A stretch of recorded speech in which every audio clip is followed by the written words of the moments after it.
Ayon sa kasulatan, ayon sa mga nakaraan, ayon sa mga nangyayari noon at sa nangyayari ngayon, tayong mga Pilipino raw ay may ugaling magnanakaw mula pa nung unang panahon hanggang sa kasalukuyan. Ito kaya'y totoo, ito kaya'y nangyayari, ito kaya'y nangyayari noon, nangyayari din kaya ngayon.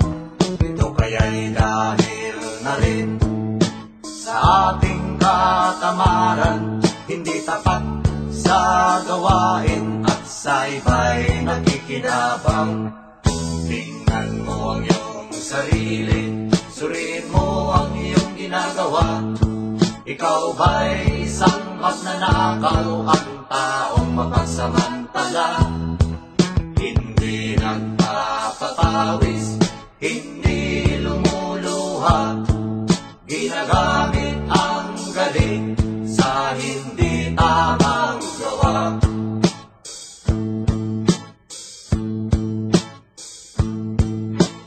Ang magnanakaw ay mapagsamantala, magaling magkunwari, madaling makilala, balat kayong ginagamit kahit hindi sa pirata.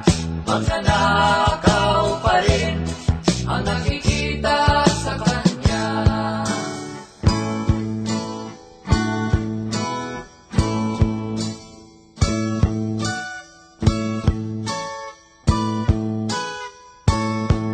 May nagnanakaw ng oras, talino at pawis, pati ang galing, kung minsa'y ninanakaw din. Ano kaya ang dapat gawin? Ngayong alam na natin, dahil na rin ba sa katamaran, hahayaan na lang ba natin?